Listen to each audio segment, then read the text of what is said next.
Kolar Chikkaballapur milk ಯೂನಿಯನಲ್ಲಿ ದಿನಕ್ಕೆ 12 lakh litre ಉತ್ಪಾದನೆ ಆಗ್ತದೆ. 12 ಲಕ್ಷ ಲೀಟರ್ ಉತ್ಪಾದನೆ ಮಾಡೋ ರೈತರಿಗೆ 1 ಲೀಟ್ರಿಗೆ 2 ರೂಪಾಯಿ ಕಡಿಮೆ ಬೆಲೆ ಕೊಡ್ತೀವಿ ಅನ್ನೋ ನಿರ್ಧಾರ ಇದೆಯಲ್ಲ, ಅದು ಬಹಳ ಆಘಾತಕಾರಿ. ರೈತರ ತಲೆ ಮೇಲೆ, ಹಾಲು ಉತ್ಪಾದಕರ ತಲೆ ಮೇಲೆ ಚಪ್ಪಡಿಯನ್ನು ಎಳೆಯುವ ಕಾರ್ಯ ಇದು. ಈ ಶ್ರೇಯಸ್ಸು ಹಾಲು ಒಕ್ಕೂಟದ ಅಧ್ಯಕ್ಷ ನಂಜೇಗೌಡರಿಗೆ ಮತ್ತು ಎಲ್ಲ ನಿರ್ದೇಶಕರಿಗೆ ಸಲ್ಲಬೇಕು. ಈಗಾಗಲೇ 1 ತಿಂಗಳ ಹಿಂದ್ಗಡೆ ಗ್ರಾಹಕರಿಗೆ 2 ರೂಪಾಯಿ ಜಾಸ್ತಿ ಮಾಡಿದರು. 1 ಲೀಟ್ರ್ ಮೇಲೆ ಹಾಲು ಕುಡಿಯೋವರಿಗೆ 2 ರೂಪಾಯಿ ಜಾಸ್ತಿ, ಹಾಲು ಕರೆಯೋವರಿಗೆ 2 ರೂಪಾಯಿ ಕಡಿಮೆ. ಈ ಊರಲ್ಲಿ ಕೋಲಾರ ಚಿಕ್ಕಬಳ್ಳಾಪುರ ಜಿಲ್ಲೆಯಲ್ಲಿ ದಿನಕ್ಕೆ ಈ ಕಡಿಮೆ ಮಾಡೋದ್ರಿಂದ ಒಕ್ಕೂಟಕ್ಕೆ 48 ಲಕ್ಷ ಉಳಿಯುತ್ತೆ. ದಿನಕ್ಕೆ 24 ಲಕ್ಷ ಉಳಿತದೆ. ದಿನಕ್ಕೆ ಜಾಸ್ತಿ ಮಾರೋದ್ರಿಂದ 2 ರೂಪಾಯಿ ಜಾಸ್ತಿ ಬರುತ್ತೆ. ಸೊ 48 ಲಕ್ಷ ಲಾಭ. ಏನು ಮಾಡ್ತೀವಿ ಲಾಭ? ನೀವು ಏನು ಆಡಳಿತ ಮಂಡಳಿಯ ಅಧ್ಯಕ್ಷರು, ನಿರ್ದೇಶಕರು, ಅಧಿಕಾರಿಗಳು ಮೋಜು ಮಸ್ತಿ ಮಾಡಿ ಉಪಯೋಗಿಸ್ತೀರಾ? ರೈತರಿದ್ದಿರ್ತಾನೆ ನೀವೆಲ್ಲ ಬದುಕೋದು. ರೈತರ ಮೇಲೆ ಬಂಡೆ ಇಳಿದು ರೈತರಿಗೆ ತೊಂದರೆ ಮಾಡಿ ನೀವು ಬದುಕೋದಿಲ್ಲಿ. ತತ್ಕ್ಷಣದಿಂದ ಆ ಹಾಲಿನ ದರ ಇಳಿಕೆ ಏನು ಮಾಡಿದ್ದೀರಿ ಅದನ್ನು ವಾಪಸ್ ತಗೋಬೇಕು. ನಾವು ಹಾಲಿನ ದರ ಏರಿಕೆ ಬಗ್ಗೆ ರಾಜ್ಯ ಮಟ್ಟದ ಹೋರಾಟ ಮಾಡ್ತಾ ಇದ್ದೇವೆ.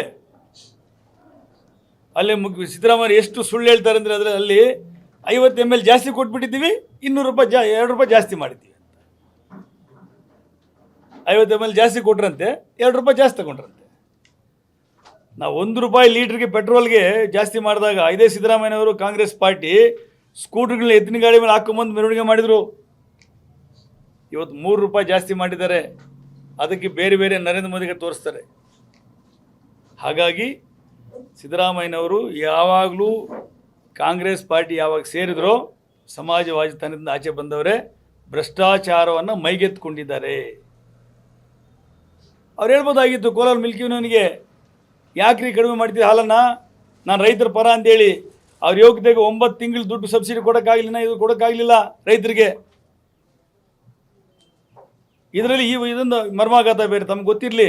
ಪತ್ರಿಕಾ ಮಾಧ್ಯಮ ಸ್ನೇಹಿತರಿಗೆ, ಒಂದು ಲೀಟ್ರ್ ಹಾಲು ಉತ್ಪಾದನೆಗೆ 50 ರೂಪಾಯಿ ಖರ್ಚಾಗುತ್ತೆ. ಕನಿಷ್ಠ 45 ರೂಪಾಯಿ ಖರ್ಚಾಗುತ್ತೆ. ನೀವು ಕೊಡ್ತಾ ಇರೋದು 33 ರೂಪಾಯಿ 25 ಪೈಸೆ. ರೈತ ಬದುಕೋದು ಹೇಗೆ? ಹಾಗಾಗಿ ನೀವು ಹಾಲಿನ ದರ ಏನು ಇಳಿಕೆ ಮಾಡಿದ್ದೀರಿ ಅದನ್ನು ವಾಪಸ್ ತಗೊಳ್ಳದೇ ಇದ್ದರೆ ಬಹಳ ತೀವ್ರವಾದ ಹೋರಾಟವನ್ನು ಮಾಡ್ತೇವೆ. BJP ವತಿಯಿಂದ ದೊಡ್ಡ ಹೋರಾಟ ಮಾಡ್ತೇವೆ. ಎಲ್ಲ ತಾಲೂಕುಗಳು ಹೋರಾಟ ಮಾಡ್ತೇವೆ.